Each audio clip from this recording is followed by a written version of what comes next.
Al principio no había ciudades, pues durante milenios los seres humanos llevaron una existencia itinerante, dedicándose a la caza o la recolección y viviendo aislados o en pequeños grupos repartidos sobre amplios territorios.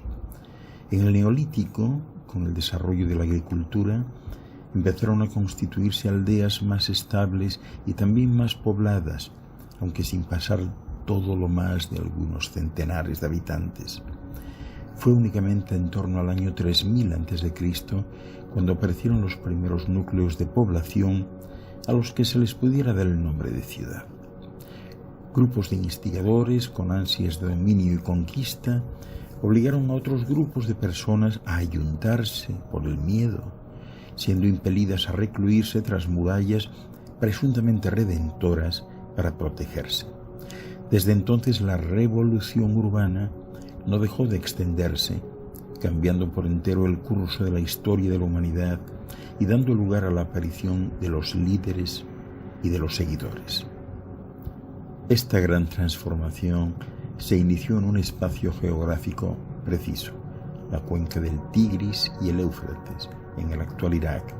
Gracias a las condiciones naturales de la región, desde hacía tiempo había florecido allí la actividad agrícola y manufacturera, aprovechando a la vez una serie de innovaciones técnicas fundamentales como el arado de sembradera, el torno de alfarero, la rueda o la vela. Así pues, la construcción de una red de canales favoreció asimismo la agricultura y el comercio, mientras que la invención de la escritura permitió una mejor contabilidad de las transacciones económicas. Dentro de cada grupo humano se acentuó la división del trabajo para atender a las nuevas demandas de una economía en expansión. Fue esta suma de transformaciones la que cuajó en la aparición de las primeras ciudades.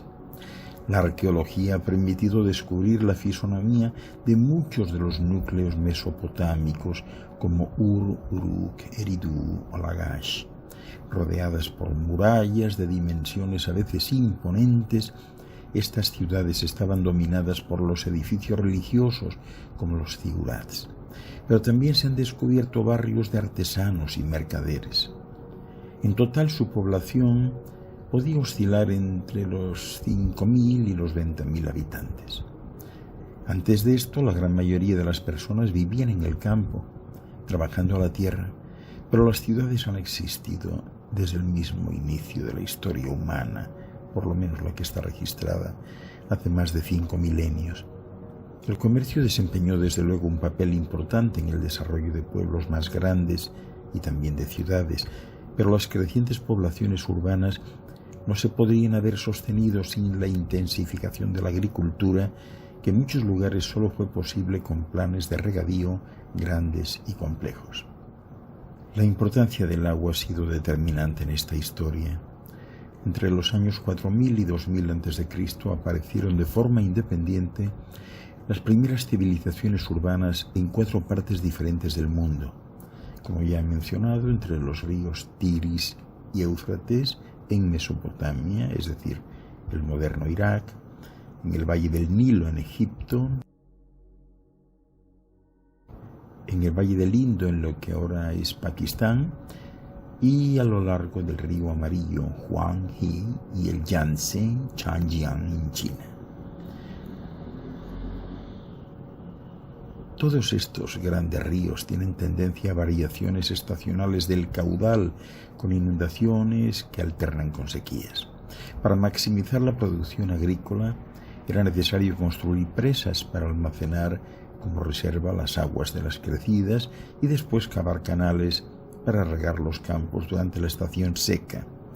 Pues bien, en cuanto se desarrolló esta tecnología, los agricultores descubrieron que podían colonizar zonas más áridas, como el sur de Mesopotamia, aunque también aquí el depósito de sales a causa del regadío dejó la tierra completamente estéril. El regadío significaba que en lugar de tener una sola cosecha al año, se podían conseguir 2 o incluso 3. De esta manera, la construcción de estos planes de regadío requería un calendario exacto para predecir la llegada de las inundaciones y un nivel más alto de organización social necesario para establecer la propiedad de la tierra y reclutar una fuerza laboral más grande. El establecimiento ilegal de la propiedad de la tierra no solo impulsó una medición precisa, es decir, los inicios de las matemáticas, sino también la primera escritura. Además, la gestión de grandes proyectos de construcción requería de una jerarquía bien definida que dictase quién debía cavar y quién debía dar las órdenes y quedarse con la mayor parte de los beneficios. Respecto de la organización social y política, habría que decir que el mismo grado de estratificación social y movilización de la mano de obra fue necesario para la construcción de las primeras ciudades que se edificaron sobre la base de excedentes agrícolas generados por los planes de regadío. Las primeras ciudades eran mucho más que una simple colección de alojamientos y talleres. Contenían grandes estructuras monumentales como templos y palacios, avenidas ceremoniales, almacenes para tributos, tasas y bienes comerciales, murallas defensivas y relacionados con los sistemas de regadío, canales y acueductos para llevar agua potable a la población. Las grandes ciudades planificadas del Valle del Indo, Mohenjo-Daro y Harappa, construidas alrededor del año 2600 a.C., también tenían sistemas de alcantarillado cubierto para eliminar las aguas residuales. Con frecuencia las diferentes clases, obreros, artesanos, mercaderes, sacerdotes y príncipes, vivían en barrios diferentes de la ciudad, de manera que el tamaño y la calidad de sus casas reflejaban su situación social, y así gran número de trabajadores, ya fueran libres o esclavos, pues eran necesarios para construir los grandes monumentos religiosos y cívicos. Los zigurats en Babilonia, por ejemplo, los templos torre de Mesopotamia, las pirámides de Egipto, los templos y grandes baños rituales del Indo, así sucesivamente. Los artesanos producían cerámica, telas, joyas, grabados en piedra, metalurgia y otros bienes, tanto utilitarios como de lujo, y estos, junto con los productos agrícolas, eran intercambiados ampliamente por los mercaderes. El comercio no era local solamente.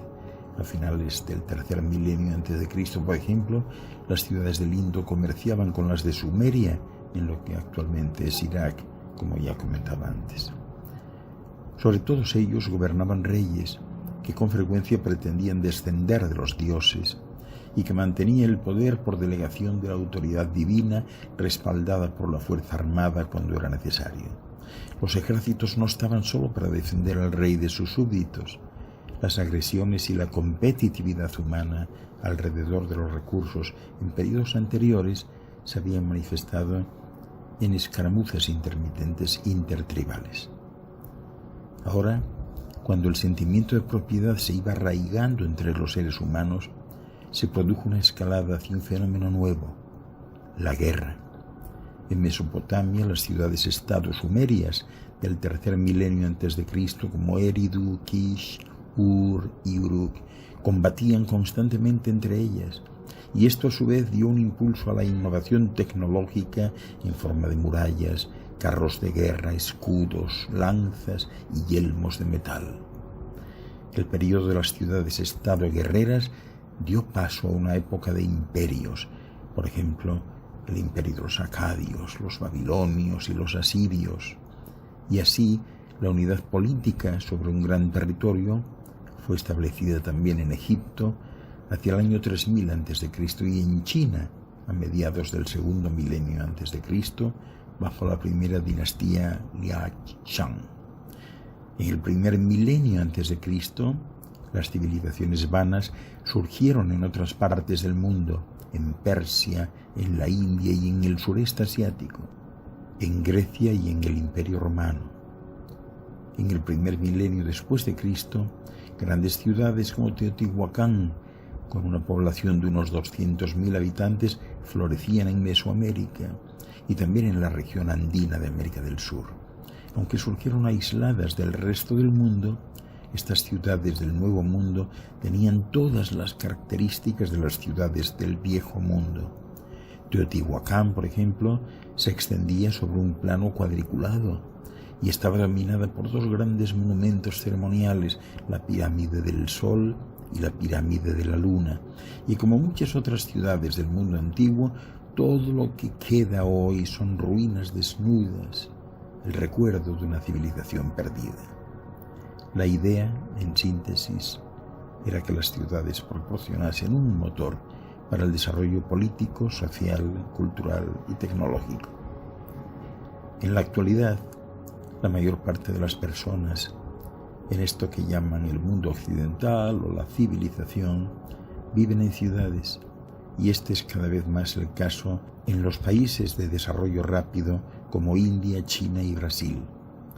La urbanización masiva es un fenómeno relativamente reciente asociado con la industrialización y la mecanización de la agricultura durante los últimos 2 siglos, pero sigue las inexorables leyes cíclicas del universo y el fenómeno tiende a revertirse con el inicio de un éxodo al campo y a los hábitats individuales.